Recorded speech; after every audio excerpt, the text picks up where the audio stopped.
I need to hear from someone who was in the majority in both cases. How do you explain the difference between the two? Yes?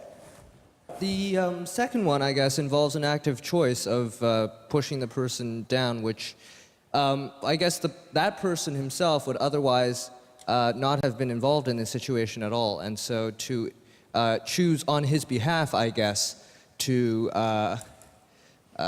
involve him in something that he otherwise would have escaped is, I guess, more than what you have in the first case, where the three parties, the driver and the two sets of workers, are already, I guess, in the situation.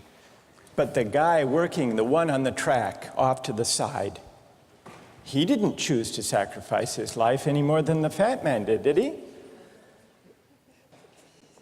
That's true, but he was on the tracks, and you... This guy was on the bridge. Go ahead, you can come back if you want. All right, it's a hard question. All right, you did well. You did very well. It's a hard question. Who else can find a way of reconciling the reaction of the majority in these two cases? Yes? Well, I guess in the first case, where you have the one worker and the five, it's choice between those two, and you have to make a certain choice, and people are going to die because of the trolley car, not necessarily because of your direct actions. The trolley car is a runaway thing, and you're making a split-second choice, whereas pushing the fat man over is an actual act of murder on your part. You have control over that, whereas you may not have control over the trolley car. So I think it's a slightly different situation. All right, who has a reply? No, that's good. Who has a way, who wants to reply? Is that a way out of this?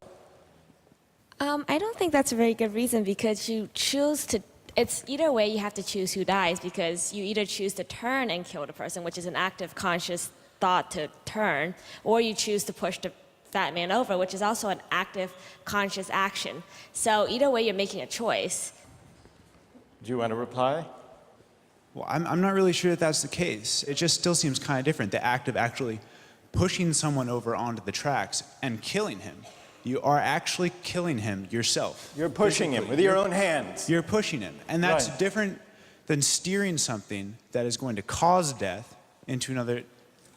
You know, it doesn't good. really sound right saying it now. No, it's good. But I'm up here. It's good. What's your name? Andrew. Andrew. Let me ask you this question, Andrew. Yes. Suppose, standing on the bridge next to the fat man, I didn't have to push him. Suppose he were standing over a trap door that I could open by turning a steering wheel like that.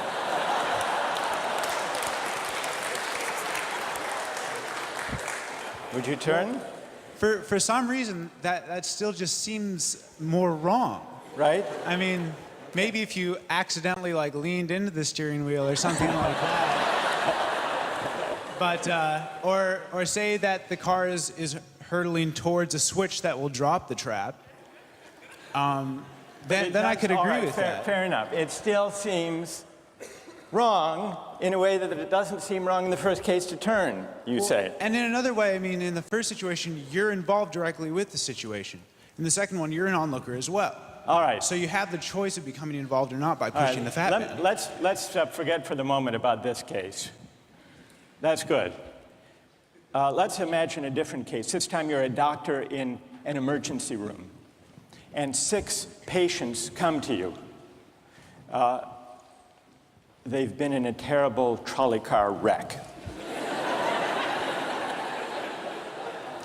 5 of them sustained moderate injuries. 1 is severely injured. You could spend all day caring for the 1 severely injured victim, but in that time the 5 would die. Or you could look after the 5, restore them to health, but during that time the 1 severely injured person would die. How many would save the 5? Now is the doctor. How many would save the 1? Very few people.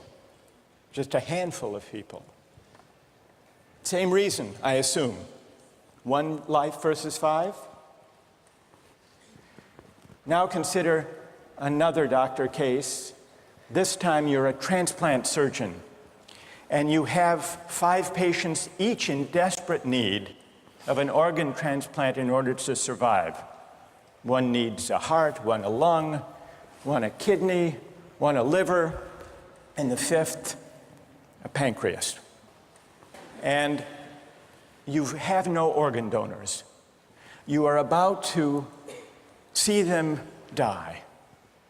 And then it occurs to you that in the next room, there's a healthy guy who came in for a checkup.